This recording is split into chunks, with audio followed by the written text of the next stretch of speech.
مارکہ حق قومی اتحاد ملکی خود مختاری کے تحفظ کے عہد کا عکاس۔ مارکہ حق عوام، حکومت، افواج میں ہم آہنگی کی علامت ہے۔ چیلنجز کے مد مقابل بنیاد المرصوص کی مانند یکجا کھڑے ہیں۔ فیلڈ مارشل سید آصف منیر نے مارکہ حق کو ایک اہم سنگ میل قرار دے دیا۔ فیلڈ مارشل کی زیر صدارت کور کمانڈرز کانفرنس شرکاء کا شہداء کی بے مثال قربانیوں کو خراج عقیدت۔ فیلڈ مارشل سید آصف منیر نے کہا کہ دہشت گرد نیٹ ورکس کے مکمل خاتمے تک موجودہ آپریشنل رفتار برقرار رکھی جائے گی۔ مارکہ حق کی سالگرہ، چین کی پاکستان کو مبارکباد۔ نائب وزیر اعظم اسحاق ڈار سے چینی سفیر جانگ زیڈان کی ملاقات۔ چینی سفیر نے پاکستان کی فیصلہ کن کامیابی پر مبارکباد دی۔ مضبوط شراکت داری تمام شعبوں میں مزید تعاون کے عزم کا آیا تھا۔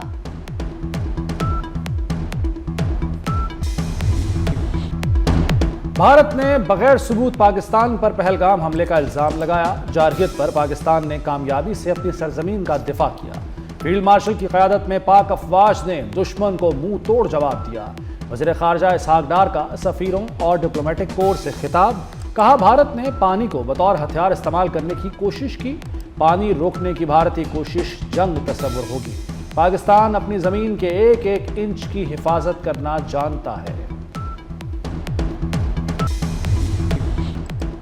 بھارتی لڑاکا طیارے کاغذوں کی طرح زمین پر گرے۔ بیانی اور سفارتی محاذ پر بھی بھارت کو شکست دی۔ وزیر دفاع خواجہ آصف کا وزارت اطلاعات کے زیر اہتمام کتاب کی ارجاء سے خطاب، کہا بھارتی ہندوتوا پالیسیاں خطے کی ترقی کی سب سے بڑی دشمن ہے۔ بھارت میں تمام اقلیتیں مظالم کا شکار ہیں۔ وزیر اطلاعات عطا تارڑ نے کہا کہ پاکستان نے ہر محاذ پر بھارت کو شکست دی۔ مارکہ حق، پاکستان کا فتح میزائل سسٹم کا تجربہ، دشمن کو منہ توڑ جواب دینے کا عزم۔ 5 مئی 2025 کو جنگی مشق انڈس کے تحت فتح میزائل سسٹم کا کامیاب تجربہ کیا گیا، جس سے پاکستان کی دفاعی تیاریوں کو مزید تقویت ملی۔ ایران کے پاس ایٹم بم ہوتا تو آج ہم سب نہ ہوتے۔ ایران کو کبھی ایٹمی ہتھیار نہیں رکھنے دیں گے۔ امریکی صدر ڈونلڈ ٹرمپ کی اوول ہاؤس میں میڈیا سے گفتگو، کہا ایران کھیل کھیل رہا ہے مگر ڈیل بھی چاہتا ہے۔ ایران میں گھس کر لوگ کو مارنا نہیں چاہتے، ایرانیوں کو بہتر فیصلہ کرنا چاہیے۔ امریکہ ایران سے جنگ نہیں چاہتا، ایرانی فضاؤں میں داخل ہوں گے نہ ہی ایرانی پانیوں میں۔ پروجیکٹ فریڈم صرف آبنائے ہرمز کھلوانے کے لیے ہے۔ امریکی وزیر جنگ پیٹ ہیگزت کی میڈیا بریفنگ، کہا ایران کا منصوبہ بین الاقوامی بھتے کی شکل ہے، یہ ناقابل قبول ہے۔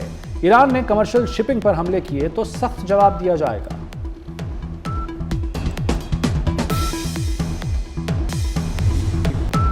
پاکستان کی یو اے ای میں میزائل اور ڈرون حملوں کی مذمت، وزیر اعظم شہباز شریف کا یو اے ای کے صدر محمد بن زاید ال نہیان کے ساتھ مکمل یکجہتی کا اظہار، کہا پاکستان یو اے ای کے ساتھ کھڑا ہے، جنگ بندی برقرار رکھنا انتہائی ضروری ہے، امن کے لیے مذاکرات کو ضروری سفارتی گنجائش فراہم ہونی چاہیے۔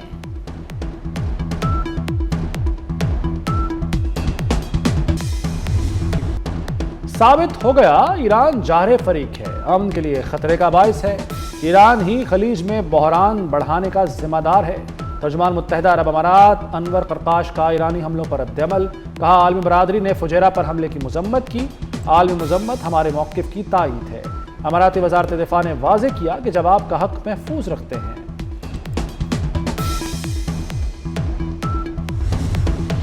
ایران نے فجیرہ پر حملے کا ذمہ دار امریکہ کو قرار دے دیا۔ ایرانی میڈیا کا کہنا ہے کہ واقعہ امریکی فوجی مہم جوئی کے باعث پیش آیا۔ امریکہ ابنائے ہرمز میں غیر قانونی گزرگاہ بنانا چاہتا ہے۔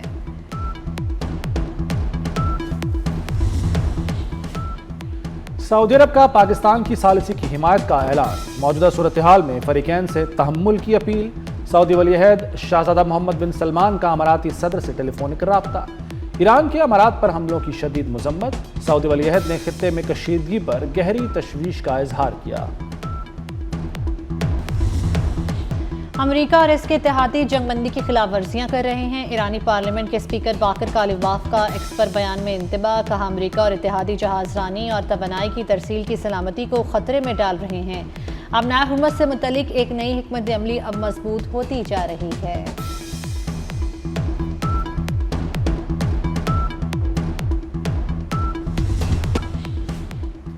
اسرائیل کی آبنہ ہرمز کشیدگی بڑھنے پر ایران پر نئے حملوں کی تیاری۔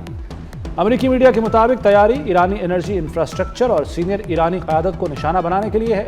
حملے کب کرنے ہیں، کرنے بھی ہیں کہ نہیں، حتمی فیصلہ ٹرمپ کریں گے۔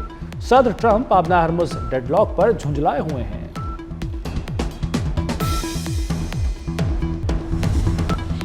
اسپین کا آبنہ ہرمز میں کسی فوجی کارروائی کا حصہ نہ بننے کا اعلان۔ آبنہ ہرمز میں کسی بھی فوجی کارروائی میں شرکت کو مسترد کر دیا۔ موجودہ صورتحال کا کوئی فوجی حل نہیں، تنازع کے حل کے لیے سفارتکاری کے علاوہ کوئی راستہ نہیں۔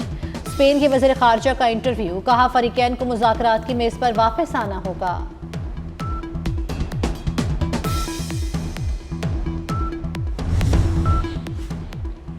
نائب وزیر اعظم اسحاق ڈار کی زیر صدارت قونصلر امور سے متعلق اجلاس، وزیر داخلہ محسن نقوی بھی شریک ہوئے۔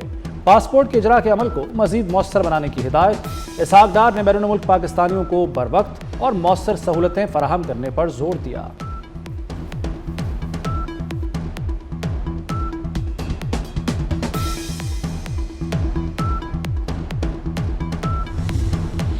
چارسدہ میں معروف عالم دین مولانا محمد ادریس قاتلانہ حملے میں شہید، 2 محافظ زخمی۔ مولانا محمد ادریس کو گھر سے درس و تدریس کے لیے جاتے ہوئے نشانہ بنایا گیا۔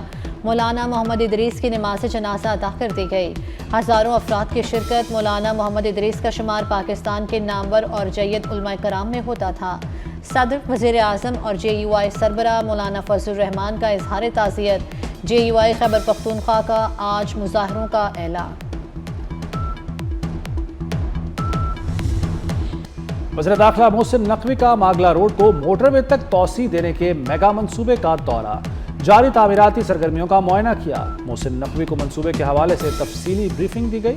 وزیر داخلہ کی سنجانی انٹرچینج کو 31 جولائی تک مکمل کرنے کی ہدایت۔ کہا منصوبہ اسلام آباد اور موٹر وے کے درمیان متبادل، تیز اور آسان راستہ فراہم کرے گا۔ ٹریفک کے دباؤ میں نمایاں کمی ہوگی اور سفر کا دورانیہ کم ہوگا۔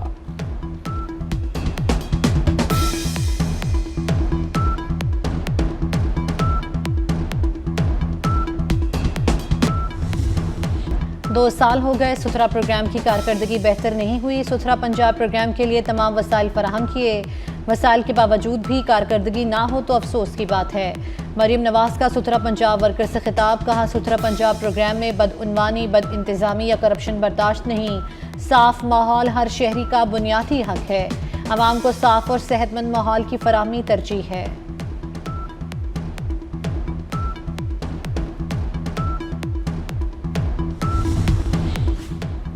جم، IT کمپنیوں، کال سینٹرز کے لیے اچھی خبر، پنجاب حکومت نے لاک ڈاؤن میں جزوی نرمی کر دی۔ سپورٹ سینٹرز، جم، IT کمپنیاں، کال سینٹرز لاک ڈاؤن سے مستثنی قرار۔ محکمہ سروسز اینڈ جنرل ایڈمنسٹریشن نے نوٹیفیکیشن جاری کر دیا۔ آرنج ٹرین اب آرنج نہیں رہے گی۔ ٹرین کو کسی بھی برانڈ کے کلر، تصاویر اور فیچر سے سجایا جا سکے گا۔ ٹرینوں پر برانڈز کو برانڈنگ کرنے کی اجازت دے دی گئی۔ ابتدائی طور پر ایک موبائل کمپنی کی مکمل برانڈنگ ٹرین کی باڈی، سیٹوں پر کر دی گئی۔ پنجاب ماس ٹرانزٹ اتھارٹی نے مزید برانڈز کو پیشکش کر دی۔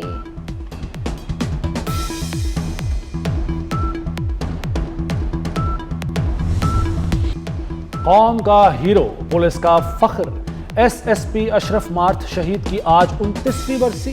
انہیں 6 مئی 1997 کو دہشت گرد حملے میں شہید کیا گیا۔ برسی کی مرکزی تقریب SSP اشرف مارتھ شہید پولیس لائنز گجرانوالہ میں ہوگی۔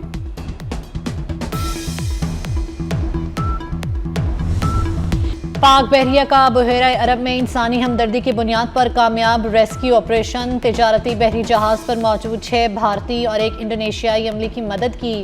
اطلاع ملتے ہی پاکستان میری ٹائم سیکیورٹی ایجنسی کے جہاز کشمیر کو امدادی آپریشن کے لیے بھیجا گیا۔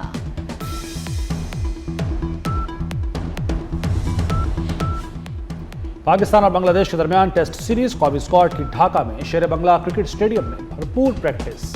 کھلاڑیوں نے بیٹنگ اور بولنگ کی نیٹ پریکٹس کی۔ کھلاڑیوں نے وارم اپ اور فیلڈنگ سیشن میں بھی حصہ لیا۔ پاکستان ٹیم بنگلہ دیش کے ساتھ 2 ٹیسٹ میچوں کی سیریز کھیلے گی۔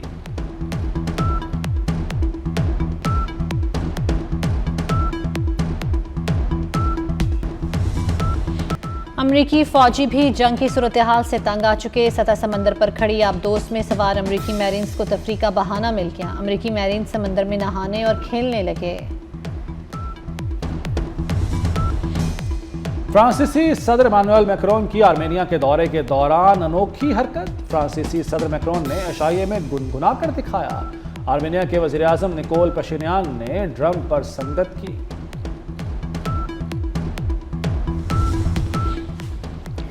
اور جرمن پوسٹ وومن کا ڈاک تقسیم کرنے کا انوکھا انداز، آندریا بونار 15 برس سے جرمنی کے علاقے میں کشتی پر ڈاک تقسیم کرتی ہیں۔ غیر ملکی میڈیا کے مطابق لوبینو کو جرمنی کا وینس کہا جاتا ہے۔